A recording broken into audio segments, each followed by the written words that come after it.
Magandang araw siyempre sa inyong tanan. Balitang taka na naman tayo. Nako, balik usaping politika na naman. Napakainit ng usaping politika at napakainit ng away politika. Mukhang mapaagang gagraduate itong si Risa Hontiveros. 1,000,000 1,000,000 binayad sa testigo labang kay Kibuloy at siyempre sa pamilyang Duterte. Ayan.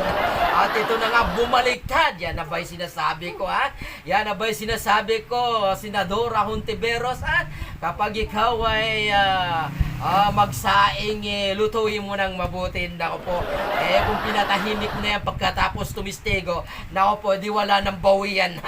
Yan na ba'y sinasabi ko kapag pumasok kayo sa mga ganyang estilo ng pagkikipaglaban kailangan halang ang kaluluwa mo. Ayan. Tulad nung nabalitaan ko na pagkatapos ng bumawi ng testimonya, ay nako po, nawala. Naglaho. Ayan makipaglaban, di ba? Ayan makipaglaban, kailangan na pag nagsaing ka ay lutong-luto. Ayan na maggaganon man ay hindi pa rin natin pwedeng paniwalaan yan Hindi pa rin pwedeng gamitin na mga didis yan. Mga didis yan na kumbaga ay gamitin nilang panangga. Yung paghawala ng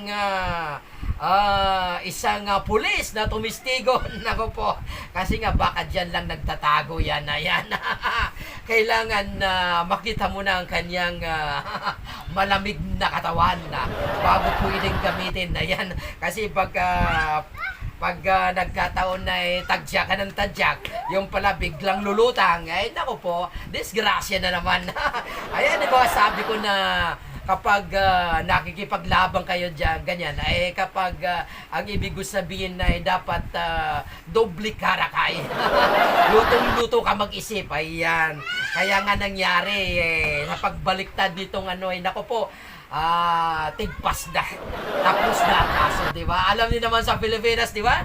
Alam niyo naman sa Pilipinas, sabi nga beyond reasonable doubt. Ayan. Kapag yan ay bumaliktad, nako po, wala na. Reasonable doubt na.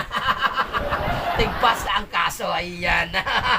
Yan na ba yung sinasabi ko paulit-ulit ko sabihin na talagang kapag nagsaing ka ng mga ganyan kailangan lutong-luto.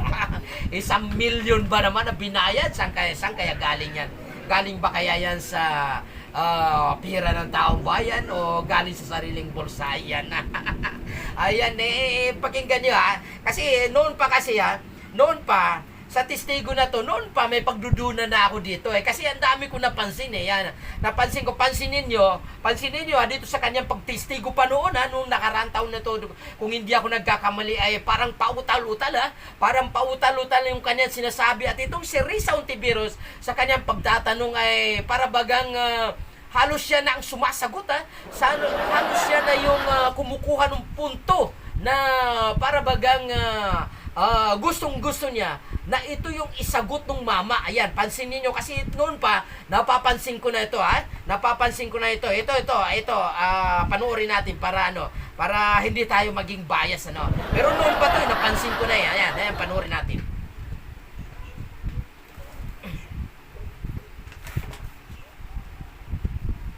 Binayaran po ako ni Sen. Risa Hontiveros para mag-testify laban kay PRRD, VP Sara at kay Pastor Apollo C. Kibuloy.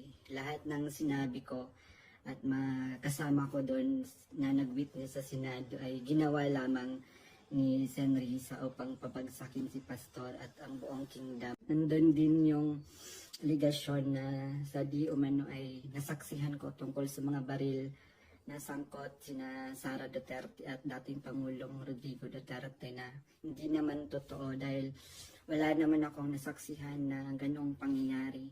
Pinilit din akong idagdag ang pangalan ni Senador Bongo at Senador Bato de la Rosa sa affidavit kapalit ng mas malaking halaga ng pera. Pero hindi ko na sila isinama kasi baka umattend sila sa hearing at magtanong at ma-corner ako. Ayan yung pagbawi nung mamanayan sa kanyang testimonya. Ayan. Maya-maya, pagkatapos natin dito ay kasi ang daming kumbaga ang daming sinabi nitong testigo na to na at yun na nga binabawi niya yung mga kanyang sinabi noong nakaraang taon. Mamaya ano natin yan. Ha? Kasi matindi to eh. Dahil maari sa pagbaliktad ng testigo na to ay pwedeng sabihin na absurdo na si Pastor Kibuloy at siyempre yung mga Dutertes. Ayan. Ayan, di ba? At ito naman yung hearing noon na naganap nung nakaraang taon na kung saan ay ito yung sinasabi na pagtestigo nung mama na yan, yung Alice Rini na yan, na kung saan si Risa Hontiveros yung nagtatanong, Okay, Elias Rene. Siguro, isang huling tanong mula sa akin sa ngayon, nabanggit mo dito sa affidavit mo na nakita mo si former President Duterte at ang ngayong Vice Presidente na dating Mayor Sara Duterte. At pinaalalahanan kita, Elias Rene, tulad ng lahat ng resource persons, under oath ka. Makukumpirma mo ba ito na nakita mo sina dating Presidente Duterte at kasalukuyang VP, dating Mayor Sara Duterte, dun sa Glory Mountain? Before that, Madam Chair, gusto ko lang i-correct yung Sons of David Orchestra po, not Philharmonic Orchestra. Okay, so ibang pangalang orchestra, hindi Philharmonic. Opo, Madam Chair. Well noted. Ngayon, yung kino-confirm mo ba na nakita mo sa Glory Mountain si dating Presidente at si dating Mayor na kasalukuyang Vice Presidente? Yes po, Madam Chair. Nakikita ko po sila sa Glory Mountain. At paano mo naman, isang particular na binanggit mo, paano mo nalaman na baril ang pinapasok sa mga bag? Nakita mo yung mga bag, paano mo alam na baril ang nasa loob ng mga bag? Yes po, Madam Chair. Kasi pag pumupunta po doon si Kibuloy sa Glory Mountain, sakay po ng chopper, meron po siyang mga dalang malalaking bag. Tapos yung bag po ay from helipad, sinasakay niya po doon, dinadala niya sa mansion niya. Tapos after nilalatag po sa ground, sa may tent po na near mansion niya. Tapos doon po nilalatag yung mga iba't ibang uri ng baril. So teka, ang nilalatag ay bag pero inilalabas ang laman ng bag? Nilalatag, baril po yung kinukuha from the bag, tapos ito po ay nilalatag sa ground. Okay, so hindi lang bag ang nilalatag. After ilatag yung bag sa ground, dun sa tent, nakita mo na inilabas yung laman at nakita mo na ang laman ay baril na iba't ibang klase? Yes po, Madam Chair. Okay, so kino-confirm mo yan sa komite na nakita mo ng sarili mong mata na inilabas ang laman ng mga bag at ang lamang ito ay mga baril na iba't ibang klase? Yes po, Madam Chair. Okay, maraming salamat, Elias Rene. Baka may mga tanong pa yung kami ng mga komite mamaya po. Ito pa pala, follow up lang, Elias Rene, para lalong mapatutuhanan, ma-confirm o ang mga sinabi mo sa amin so far. Paano mo nakita? Paano mo nakita na baril ang inilabas sa bag? Di ba landscaper ka? Hindi ba kayo bawal lumapit doon sa tent? Yes po, Madam Chair. Mansion ni Kibuloy, dito lang po kami sa gilid ng landscape. Tapos, sinasabihan po kami kapag pumupunta na si Kibuloy, ina-advisean po kami na bawal po namin sabihin yung mga nakita namin sa mga kasama namin doon sa Glory Mountain. Ganong kalapit o kalayo dun sa tent na pinaglatagan ng bag, yung tent na pinaglabasan ng mga baril, gaano kalapit o kalayo sa mansyon kung saan ka nagla-landscape, yung tent na yan? Malapit po, Madam Chair. Masasabi mo ba kung ilang metro ang layo o ang lapit ng mansyon kung saan ka landscaper dun sa tent? Like from here, then dun sa may pinto po. Okay. So, ganyang ilang metro Oh, lamang ganyan po kalapit, Madam Chair. mula sa upuan mo hanggang sa pintong iyan ng ating hearing room. Yes po, Madam Chair. Okay. So, kaya mo sinasabi sa amin na nakita mo talaga na baril ang inilabas sa mga bag na inilatag dun sa tent. Yes po, Madam Chair. Okay, salamat, Elias Rene. Ayan, di ba? Ayan, di ba? Napansin nyo na, itong napansin ko, dapat napansin nyo rin yun, ha? Itong si Senadora Hontiveros ay parang siya na yung gustong sumagot, ha? Parang doon sa pagtatanungan niya, mukhang alam na niya kung ano yung sasagot ng mama, no? Di ba? Siyempre ba naman. Kaya, ang payo ko sa inyo, kapag ganyan ang testigo, ika nga, testigo, tapos, kumbaga, kinuha na testigo. Dapat kasi sa testigo, kusang lumutang, ika nga.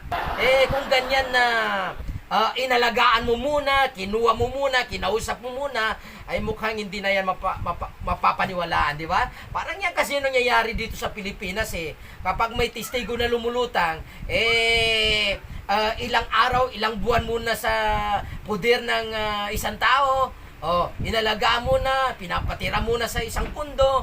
Naku po, siyempre ba naman, mahirap na kung ano-ano na yung mangyayari doon, di ba? Pwede mong tinakot na lang, o pwede mong pinakiusapan, o pwede mong binayaran. Dapat kasi, sa tingin ko lang talaga, dapat sa isang testigo ay biglang lumutang na lang. Na, kung baga ay hindi mo siya nakausap, hindi mo siya kinunta, kundi bigla lang lumutang. Yan yung mga tunay na testigo. Kung ganyan na inalagaan mo muna, kinuntak mo muna, pinatira mo sa kundo, ay naku po, meron na nangyari, meron nang hukus-pukus yan. Parang yan yung napansin, parang yan yung nakukuha nating aral dyan di ba? Kapag ang testigo ay inalagaan mo na, pinatira mo na sa kundo, ay mukhang hindi na kapanipaniwala. Ayan, di ba?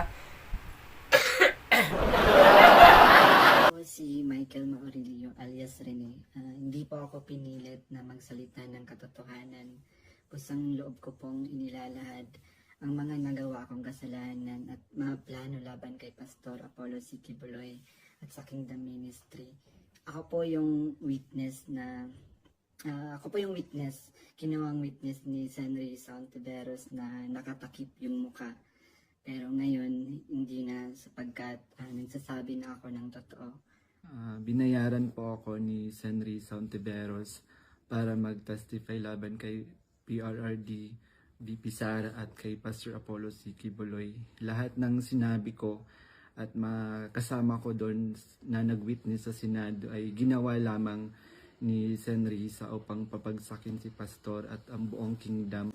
At kunin ang kanilang mga ari-arian. Ngayon po ay hinahanap at tinatakot ako ni Senrisa. Ako po ay dating full-time worker ng Kingdom of Jesus Christ na pinamumunuan ni Pastor Apollo Kibuloy. Na-convert ako noong 2015 at naging full-time noong 2019 kung saan na-assign po ako sa Glory Mountain sa Davao City. Lumabas po ako ng 2021, ngunit nagpaalam po ako ng maayos at pinayagan naman ako ng Kingdom dahil may balak po akong bumalik pagkatapos ng ilang taon. Noong January 2024, nag-vlog po ako kasama ang isang ex-full-time na si Lawrence Capuno dahil nagsimula na noon yung unang pagdinig na sa Senado sa pangunguna ni Senrisa Hontiveros tungkol sa mga aligasyon ng sexual abuse at human trafficking na isinampalaban kay Pastor Apollo Kibuloy. Sa vlog na yon, pinasinungalingan namin yung mga claim ni Glenda Portugal alias Amanda at nung iba pa na pawang kasinungalingan lahat. Noong February 2024, kinontak ako ng isang ex-full-time na si Shishir Bandari at inalok na maging witness sa Senate investigation ni Senador Risa kapalit ng financial assistance. Pumayag ako dahil sa panahon din yun, nangangailangan din ako ng pera. Binigyan ako ni Shishir ng email ng opisina ni Senrisa upang magpadala ng formal na email. Kahit anong aking sabihin daw. Sabi niya kapag nakipag-usap ako sa kanila, sabihin ko lamang na taga-kingdom ako at lumabas na sa ministry at idagdag ko daw na sinasaktan ako ni Pastor. So sa aking email, sinabi ko doon na galing ako sa kingdom at lumabas noong 2021. Ilang araw pagkatapos noon, kinontak ako ng isang staff ni Senrisa na si Fiona upang makipag-meet sa akin through video call. Sa pag-meeting namin kay Attorney G. Becama, Chief of Staff ni Sen. Monteveros, pinagawa ako ng affidavit tungkol sa mga gawain ko sa loob ng kingdom, mga transaction at operation na kinasangkutan ko. Ang isinulat ko doon ay pawang mga personal kong experience lamang at wala akong binanggit na pananakit, sexual abuse o human trafficking sa aking salaysay. Matapos kong ibigay yung affidavit, muli kaming nag-meet ni Attorney Becama. Pagkaraan ng 2 araw, binigyan niya ako ng revised affidavit na naglalaman na ng mga karagdagang aligasyon ng pananakit ni Pastor na hindi ko naman naranasan o nakita. Kasama rin dito yung maling pahayag na ako daw ay na-assign sa SMNA News kahit hindi totoo dahil ako ay nasa Glory Mountain mula 2019 hanggang 2021. Nandun din yung aligasyon na sa di umano ay nasaksihan ko tungkol sa mga baril na sangkot sina Sara Duterte at dating Pangulong Rodrigo Duterte na hindi naman totoo dahil wala naman akong nasaksihan na ganong pangyayari. Pinilit din akong idagdag yung pangalan ni Senador Bongo at Senador Bato de la Rosa sa affidavit kapalit ng mas malaking halaga ng pera. Pero hindi ko na sila isinama kasi baka umattend sila sa hearing at magtanong at ma-corner ako. Yung pag-appear ko sa Senate ay may reward na 500,000 na ibinigay nila sa akin. At dagdag na 500,000 nang isinama ko si Sara Duterte at si dating Pangulong Duterte. So, 1 million po lahat ng binigay sa akin. Isang linggo before ang Senate hearing noong February 19, 2024, pinatira ako sa isang kondo kung saan ako ay biniriefing at tinuruan tungkol sa mga dapat na isasagot ko sa tanong ni Senador Risa. So sa araw ng hearing, umiyak ako dahil sa konsensya habang binabasa ko yung script na alam ko naman na hindi totoo at hindi ginawa ni Pastoro ng Kingdom. Pagkatapos ng hearing, tinago ako ni Senrisa sa kanyang kondo sa Manila at inutusan na maghanap pa ng ibang pwedeng maging witness kapalit ng pera dahil may mga susunod pang hearing. Sa buong taon ng 2024, nanirahan ako sa kondo ni Senrisa at nung January 2025, lumipat ako pansamantala sa isang safe house kung saan nakasama ko doon sina Mutabato at iba pang mga biktima ng extrajudicial killings. So, sa bawat research o information na aking naibibigay sa Senado, nakakatanggap ako ng rewards na 12,000 na ibinibigay ni Senrisa sa pamamagitan ng kanyang staff na si Sir Ryan. So, sa kabilang sa mga na-research ko, nagawa kong research, yung inimbentong Angel of Death daw ng Kingdom na inimbento ni Alice Jackson, si Edward Masayon. Kabilang doon yung na-research ko yung mga member at yung mga general na nag-courtesy call kay Pastor. Noong August 29, 2024, nag-dinner meeting kami nila Blenda Portugal alias Amanda. Kasama ang kanyang legal team na Senator ni Joanna Paula Domingo at ng Office of the Special Assistant to the President at si Attorney Ian Interina at yung kasama yung abogado ko na si Attorney Ange May Bagudyo sa isang hotel sa Quezon City. Pinagplano nila kung paano idiin ang kaso ni Pastor at ininggan niyo akong mag-file ng kaso. Sabi ni Attorney Domingo na mas maganda mag-focus kami sa human trafficking dahil mahina ang kaso sa sexual abuse. Sabi pa ni Attorney Domingo na matalik siya na kaibigan ni Attorney Pearl Angelica Canada na dating abogado ng Kingdom at dating namuno sa Jose Maria College. Ayon sabi ni Attorney Domingo, sabi sa kanya ni Pearl na umalis na sila sa kingdom at alagaan mo daw si Amanda at siya na ang humawak ng kaso laban kay Pastor. Kasamang kanyang kapatid na si Attorney Lady Jade Canada at si Shishir Bandari sa US na nabanggit ko na kumontak sa akin upang siraan si Pastor. Dagdag pa ni Attorney Domingo na gumagamit sila ng private jet mula kay Secretary Antonio Lagdameo papuntang Davao para sa kaso ni alias Amanda dahil sabi ni Attorney Domingo ito ay para sa seguridad nila sapagkat may natatanggap daw silang security threat. Noong mga panahong iyon, nagkaroon din kami ng pag-uusap ni alias Amanda, si Brenda Portugal, kung saan tinanong ko siya tungkol sa kalagayan ng kanyang kaso sa sexual abuse at human trafficking. Sinabi niya sa akin na mahina daw talaga yung kaso sa sexual abuse sa Pasig at gusto na niyang sumuko. Kaya lang may mga nagsusulsul daw sa kanya na ituloy pa rin yung kaso. Nakiusap niya lang siya sa akin na tulungan ko siya maging witness sa kanyang kaso sa human trafficking. At nanghingi pa siya ng ebidensya kung meron daw akong naipon or naitago ng mga patunay sa sexual abuse.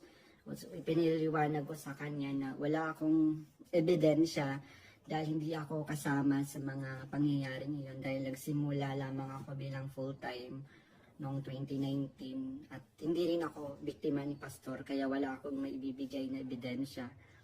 Sinabi ni alias Amanda na mag-focus na lang ako sa human trafficking at maghanap ng mga ebidensya kung meron pa akong naitatagong impormasyon. Sinabi ko sa kanya na maghahanap ako ngunit wala talaga akong ebidensya dahil hindi naman talaga totoo ang mga aligasyon.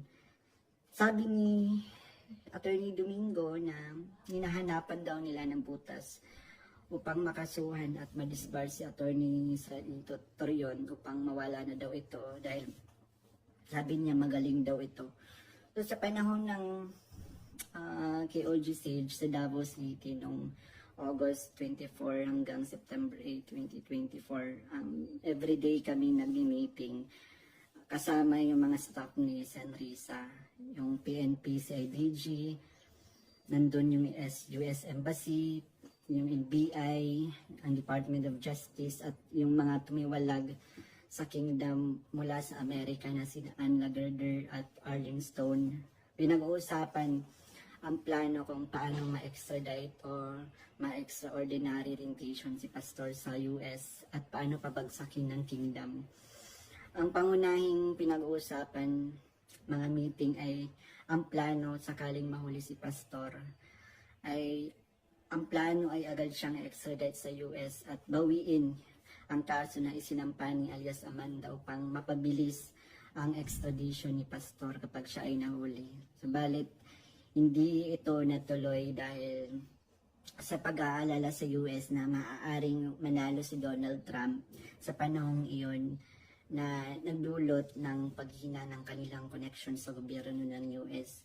So dahil dito, nang mahuli si Pastor, wala na silang pagkakataon na ma-extradite siya. Kaya naman nag-utos si Senrisa Tevero sa amin na labanan ang kaso dito sa Pilipinas laban kay Pastor at sa lahat ng mga administrator ng kingdom upang tuluyang pabagsakin ng kingdom.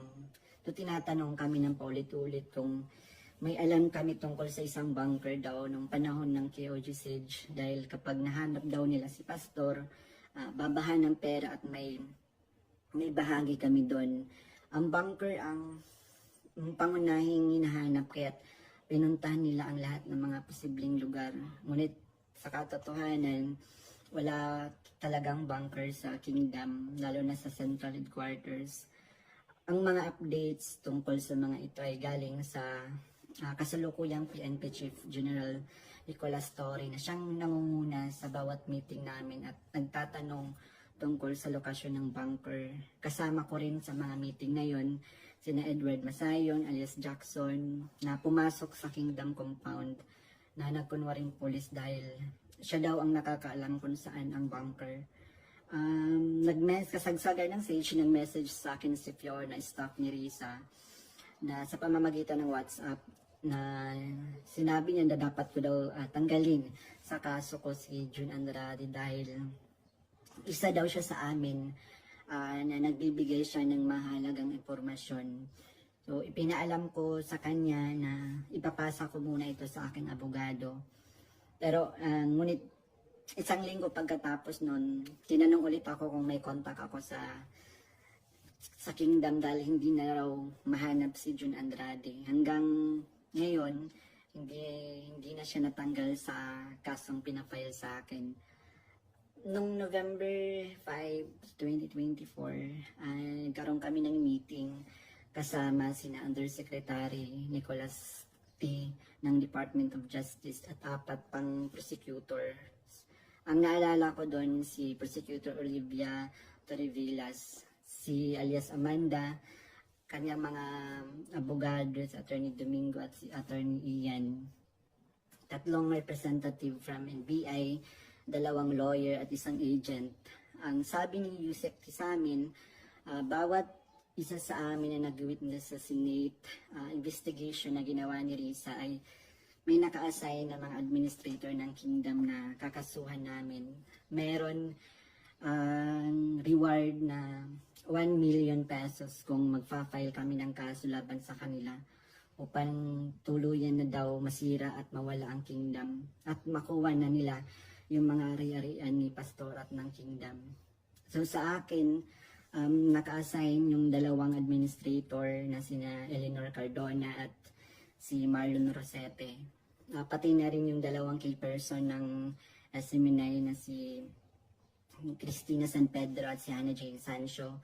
May 2 minister, si Carlo Catiil at si Rico Mandin at coordinators na sina Grace Mandin at si Corazon Dupalag. At yung kay Alias Jackson naman, naka-assign sa kanya yung mga lalaking administrator, katulad nila Marlon Nacobo, nasalit si Sister Elizabeth Carion, and kay Alias Jerome naman, naka-assign sa kanya yung mga administrator ng mga babae na sina Neneng Lizada at si Teresita Dandan. So sa iba't ibang araw na mga meeting namin, kasama ko yung mga dating full-time worker ng Kingdom na lumabas dahil sa mga nagawang kasalanan sa loob ng ministry. Doon sina Arlene Stone at Ann Lagerder na parehong sumasali through Zoom mula sa US na tinutulungan sila ng FBI. Si Regina Arevalo naman na siyang scriptwriter ng karamihan ng mga binabasa namin sa Senate hearing. Pati na rin yung mga kasama kong mga fake witness na sina Tirao alias David, si Edward Masayon alias Jackson, si Juar Olimba alias Jerome, si Renita Hernandez, si Brenda Portugal alias Amanda, kasama yung Chief of Staff ng Office ni San Risa na si Attorney J. Becama at yung staff na si Fiona at si Faye. So hanggang sa ngayon, paggawa ko ng affidavit, patuloy ang surveillance at mga planong raid sa mga ari-arian ng Kingdom, kabilang ang mga Kingdom Light Congregation sa iba't ibang bahagi ng Pilipinas, yung SMNI building sa Makati, yung KOG Central Headquarters sa Davao. Bukod dito, tinatarget din yung mga anak ng mga full-time workers bilang mga biktima daw ng human trafficking at child abuse. Ngayon po ay lumalabas ako upang ilahad ang katotohanan na ang lahat ng ito ay gawa-gawang kaso at plano lamang pabagsakin si Pastor at ang buong Kingdom Ministry at kunin ang kanilang mga ari-arian. Hindi ko na masikmura yung mga ipinapagawa ni San Risa na kasinungalingan at ang pamimilit niya na magsampa ako ng kaso kapalit ng pera. Wala pong ginawang mali si Pastor sa akin. Puro kabutihan ang aking naranasan habang nasa loob pa ng Kingdom. Lahat ng ito, sinabi ko ay upang ipagtanggol ang katotohanan kahit nakakatakot dahil sa mga malalaking tao yung sangkot. Pero ito na yung panahon upang tumindig para sa katotohanan at humihingi ako ng tawad sa Kingdom family, lalo na kay Pastor Apollo Kibuloy sa mga nagawa kong mali at kasinungalingan.